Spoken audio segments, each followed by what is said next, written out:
भारतीय संस्कृति के मूल तत्व विषय के अंतर्गत वर्ण व्यवस्था के अंतर्गत आज हम अध्ययन करेंगे प्राचीन भारत में जाति प्रथा। जाति का अर्थ और स्वरूप तथा जाति प्रथा की उत्पत्ति के सिद्धांत। अभी तक वर्ण व्यवस्था में हम पढ़ चुके हैं कि किस प्रकार से वर्णों का निर्धारण किया गया, किस प्रकार वर्ण व्यवस्था के गुण और दोष निकलकर सामने आए भारतीय समाज में, किस प्रकार से आज के युग में वर्ण व्यवस्था की उपयोगिता है। तब हम आज प्रारंभ करते हैं प्राचीन भारत में जाति प्रथा। तो जैसा कि हम सभी जानते हैं और नहीं जानते हैं तो जानना है कि आज भारत में लगभग 3000 जातियां या उपजातियां, आज भारत में लगभग 3000, कहें तो 3000 से भी अधिक जाति और उपजाति निवास कर रही है। फिर भारतीय जाति व्यवस्था सामान्य या कह सकते हैं सामाजिक संगठन का ही एक सामान्य रूप है। जब 3000 से अधिक जाति या उपजाति यहाँ निवास कर रही हैं, तब हम निश्चित रूप से कह सकते हैं कि जातीय व्यवस्था सामाजिक संगठन का ही एक सामान्य रूप है, जो कि हिंदू समाज को समूहों में, खंडों में विभक्त करता है। इस जाति व्यवस्था के कारण ही हिंदू समाज, हिंदू संस्कृति अनेक समूहों में विभाजित है, जिसके स्तर, व्यवहार और आचरण में हमें अंतर दिखाई पड़ता है। जनसंख्या या कह सकते हैं कि जब समूहों में वृद्धि हुई, या कहें कि इस पृथ्वी पर जब मानव का आगमन हुआ और फिर उसने विकास करना प्रारंभ किया, तब उसकी संख्या में वृद्धि हुई और वृद्धि होने के फलस्वरूप प्रकृति और वातावरण के साथ समन्वय रखने हेतु ये समन्वय बनाकर जीवन निर्वाह की कला, जीवन जीने की कला हमने विकसित कर ली, या कहें कि धीरे धीरे इस संसार में सभ्यता के कई केंद्र बने। मनुष्यों ने इस पृथ्वी पर दूर दूर तक यात्राएं की, यात्राएं करना प्रारंभ किया। इसके बाद जहां मनुष्य को अधिक सुख सुविधाएं मिलने लगी, जहां मनुष्य प्रकृति और वातावरण के साथ अपना सामंजस्य बिठाने लगा, वहां वह स्थायी रूप से रहने लगा, या कह सकते हैं वह निवास करने लगा। उसके बाद ऐसा समय भी आया जब अलग अलग प्रदेशों के लोग, अलग अलग जगह रहने वाले व्यक्ति, अलग अलग जगह निवास करने वाले मनुष्य अलग अलग नामों से ही पुकारे जाने लगे। फिर मनुष्य के बीच में भेद उत्पन्न हो गए। इसी कारण जाति की भावना ने जन्म लिया, ये तो है भारत में जाति प्रथा प्राचीन। अब हम बात करें कि जाति का अर्थ और स्वरूप क्या है। तो जैसा कि हमें पता होना चाहिए कि जाति शब्द जन धातु से बनता है। कौन सी धातु से बनता है? संस्कृत की जन धातु से, संस्कृत की जन धातु से जाति शब्द निष्पन्न हुआ है, जिसका अर्थ प्रजाति या जन्म, या कह सकते हैं उत्पत्ति या भेद।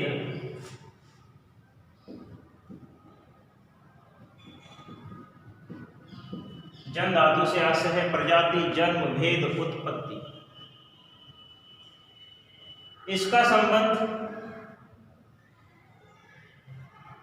जन्मगत आधार की व्यवस्था पर, या कहें कि जन्मगत आधार की स्थिति या व्यवस्था से संबंधित है। विद्वानों की जो राय है, विद्वानों के अनुसार जाति प्रथा को एक वर्गगत ढांचे या कहें वर्गगत ढांचे पर आधारित एक ऐसी प्रथा माना जिसमें आबद्धता और गतिशीलता हो। तब ऐसी स्थिति में इस प्रथा के अंतर्गत उदार भावनाओं के रहते हुए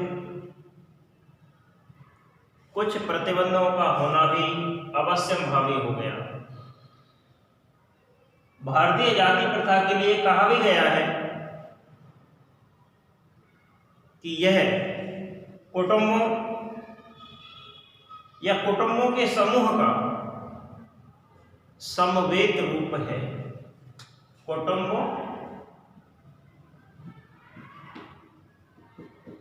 या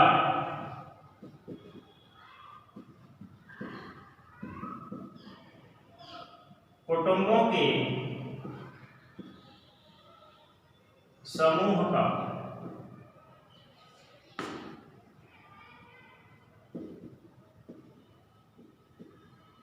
समवेत रूप है जाति,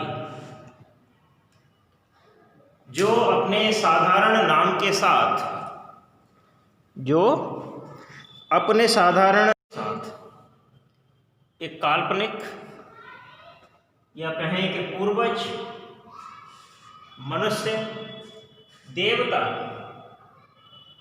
वंश परंपरा अथवा उसके उद्भव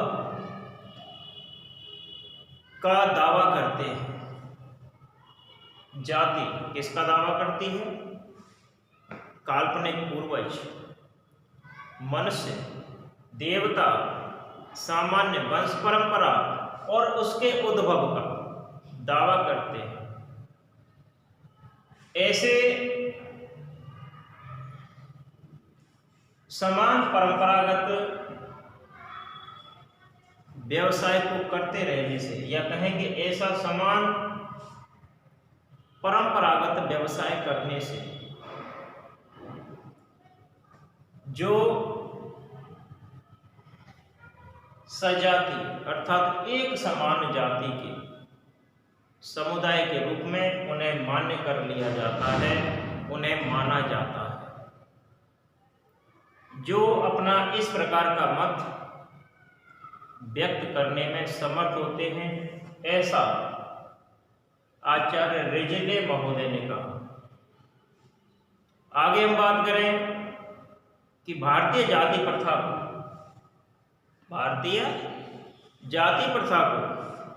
अंतर्विवाही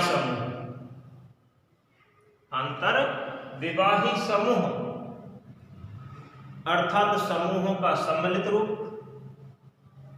भी कहा गया। समूहों का सम्मिलित रूप।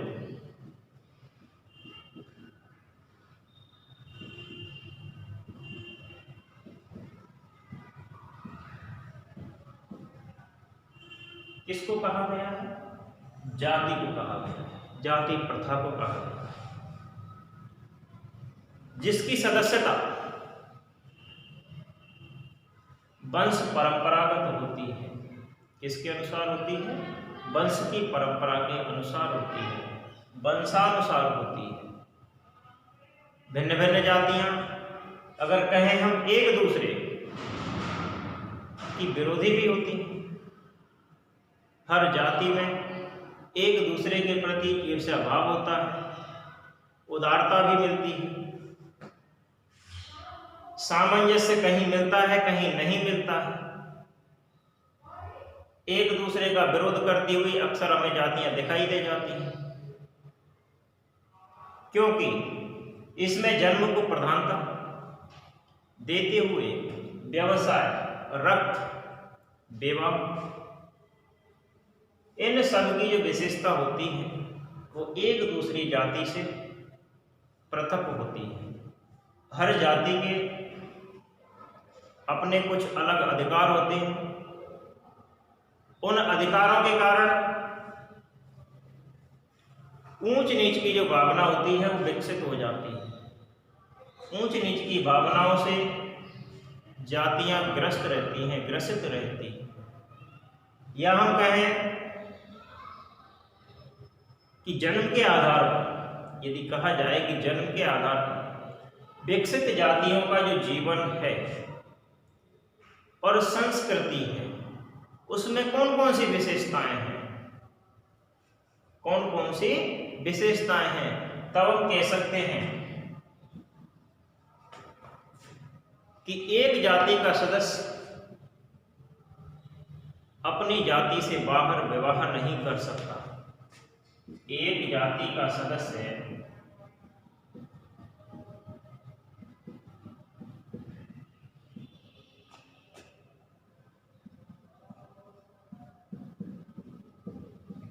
अपनी जाति से बाहर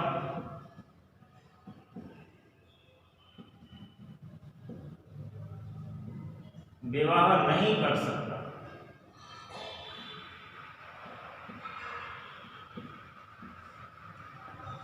दूसरा, यदि हम कहें कि जो खान पान होता है उस खान पान में भी विभिन्न जातियां एक दूसरे से प्रतिबंधित रखती हैं। खान पान में भी प्रतिबंध हमें मिलता है, खान पान में प्रतिबंध। एक जाति दूसरे के साथ खान पान के लिए भी अपनी जाति के लोगों को, अपनी जाति के मनुष्यों को प्रतिबंधित रखती है। अधिकांश जातियों के व्यवसाय निश्चित हैं। अधिकांश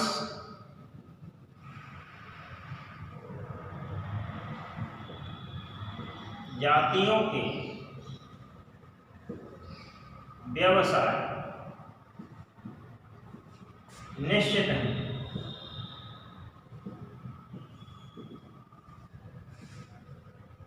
या हम कहें कि जातियों में जो ऊंच नीच का भेदभाव है उसमें ब्राह्मणों की स्थिति मान्य और सर्वोच्च है। जातियों के ऊंच नीच के भेदभाव में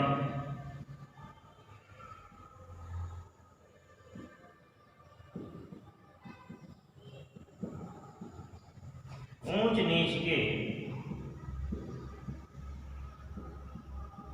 भेदभाव में ब्राह्मणों का स्थान कैसा है? ब्राह्मणों की स्थिति मान्य और सर्वोच्च है। मान्य व सर्वोच्च है। आगे हम कहें और कौन कौन सी विशेषता है जन्म के आधार पर विकसित जातियों के जीवन की, तब हम कह सकते हैं कि जन्म से ही जाति का निर्धारण हो जाना, या कहें कि जन्म से निर्धारित जाति के नियम तोड़ने पर व्यक्ति जाति से बहिष्कृत कर दिया जाता है। जाति के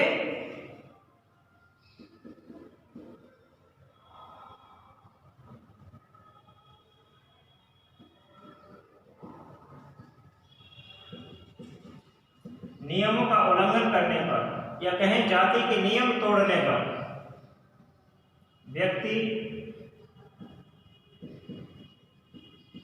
समाज से, जाति से बहिष्कृत कर दिया जाता है।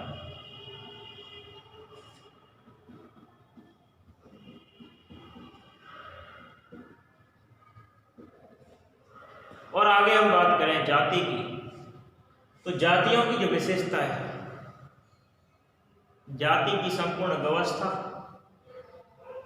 ब्राह्मणों की प्रतिष्ठा पर निर्भर करती है। जाति की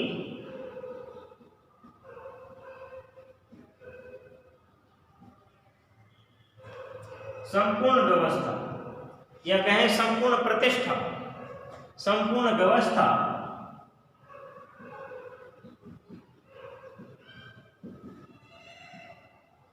ब्राह्मणों की प्रतिष्ठा, जाति की संपूर्ण व्यवस्था ब्राह्मणों की प्रतिष्ठा पर निर्भर करती है।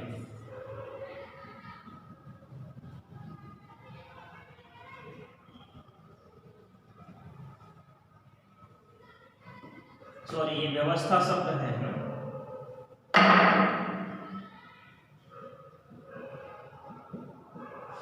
जाति की संपूर्ण व्यवस्था ब्राह्मणों की प्रतिष्ठा पर निर्भर करती है। यह है जाति का अर्थ और जाति का स्वरूप। आगे हम बात करें जाति प्रथा की उत्पत्ति के सिद्धांत।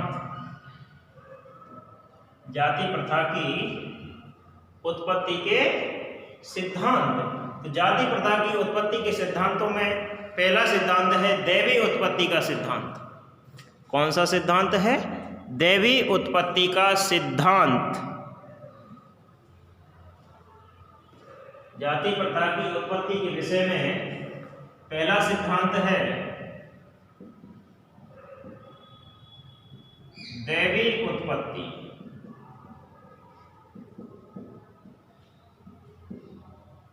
का सिद्धांत। दूसरा हम कह सकते हैं राजनैतिक उत्पत्ति का सिद्धांत। राजनैतिक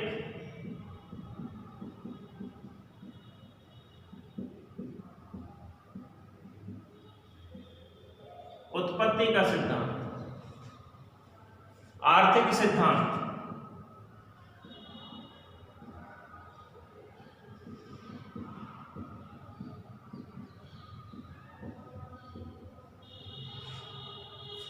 व्यावसायिक सिद्धांत, व्यवसाय के आधार पर। व्यावसायिक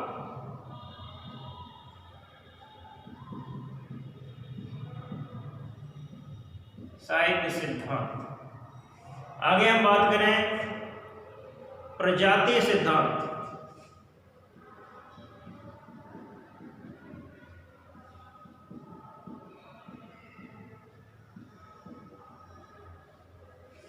इसके अलावा धार्मिक सिद्धांत,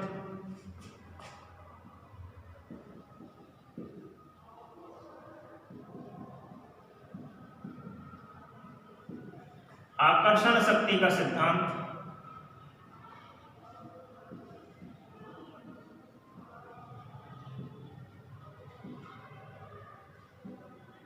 आकर्षण शक्ति का सिद्धांत। ये जाति प्रथा की उत्पत्ति के विषय में कुछ सिद्धांत हैं जिनके आधार पर हम मान सकते हैं कि जाति प्रथा की उत्पत्ति हुई। भारत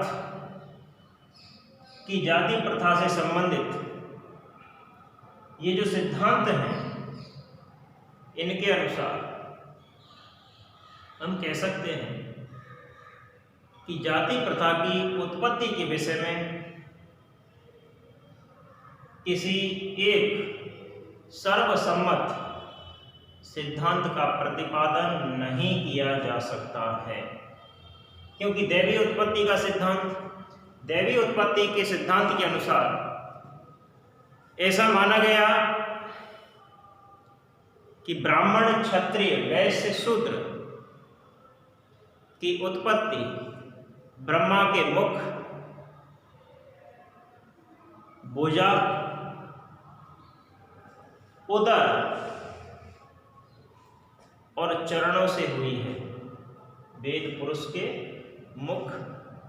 मुख से ब्राह्मणों की उत्पत्ति, भुजाओं से क्षत्रियों की उत्पत्ति, उदर से वैश्यों की उत्पत्ति और चरण से शूद्र की उत्पत्ति मानी गई है। यही दैवीय उत्पत्ति का सिद्धांत है।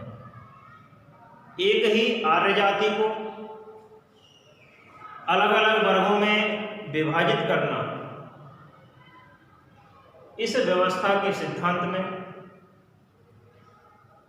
जातीय उत्पत्ति का संकेत नहीं है, या कहें कि इस सिद्धांत को मानने वाले पुरुष, व्यक्ति, या कहें कि प्रजा, इस सिद्धांत को मानने वाला प्राणी ऋग्वेद के पुरुष सूक्त के अनुसार ही जाति की उत्पत्ति समझता है। आगे हम बात करें राजनीतिक उत्पत्ति के सिद्धांत की, तब हम कह सकते हैं कि जाति प्रथा की उत्पत्ति ब्राह्मणों ने अपनी प्रभु सत्ता बनाए रखने के लिए, अपने आप को सर्वोच्च रखने के लिए की होगी। जाति प्रथा इंडो आर्यन संस्कृति के ब्राह्मणों का एक शिशु है। इंडो आर्यन जाति के या इंडो आर्यन संस्कृति के ब्राह्मणों का एक समूह है जो कि गंगा और यमुना के मैदान में पला और वहां से ही देश के अन्य भागों में ले जाया गया। इसके अलावा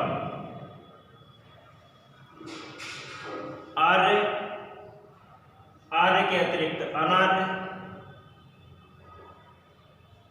पृथक जाति के रूप में इन्हें मुख्य मान्यता देती है। तीसरा हम बात करें आर्थिक सिद्धांत, तो आर्थिक संघ, आर्थिक श्रेणियों द्वारा इसकी उत्पत्ति हुई होगी ऐसा मानना है, क्योंकि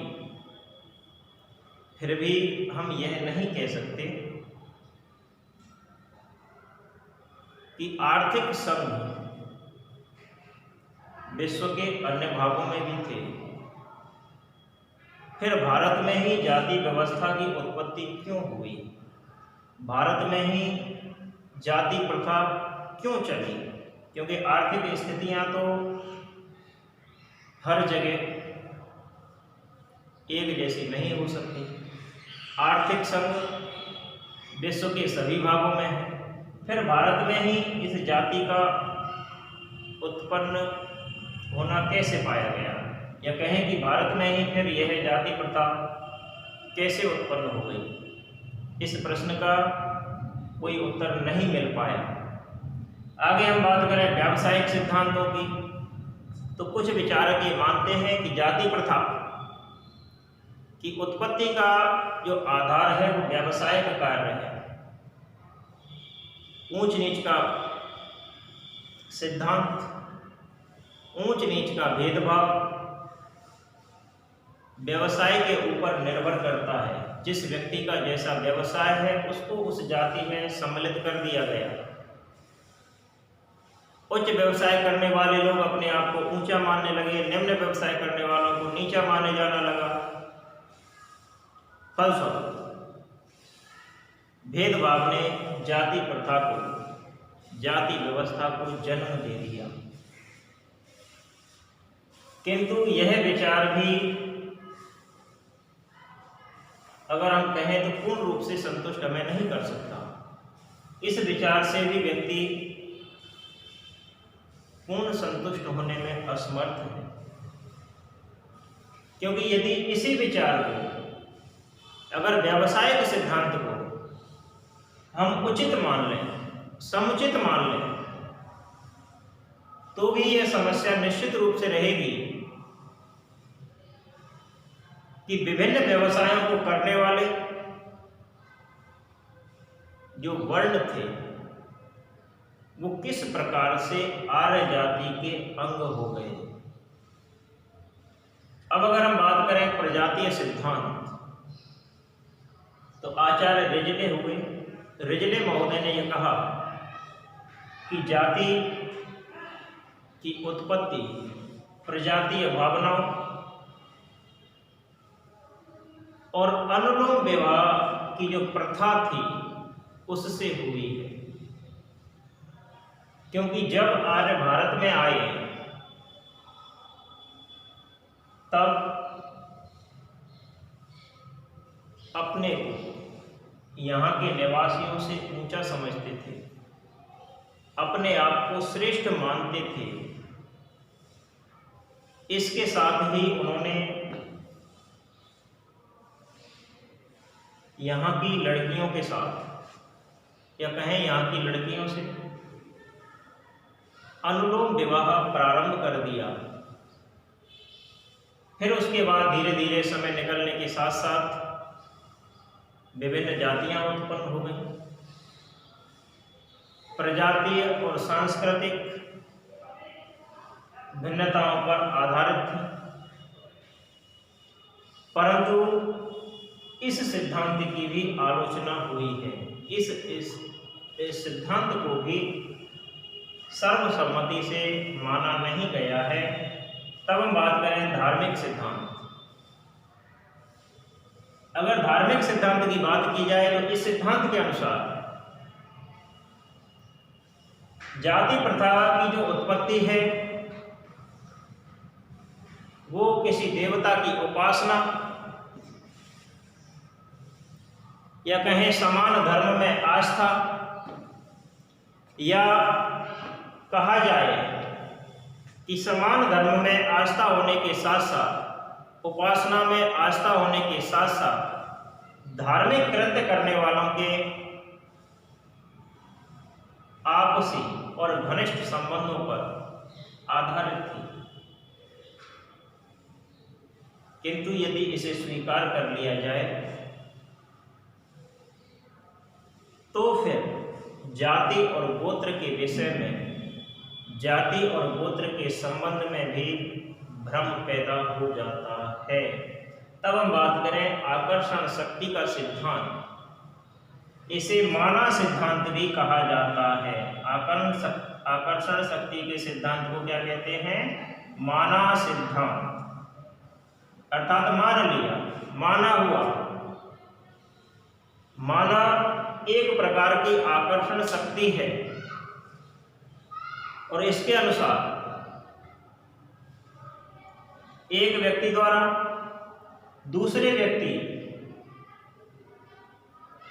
पर गहरा प्रभाव डाला जाता है, या कहें इसके द्वारा एक व्यक्ति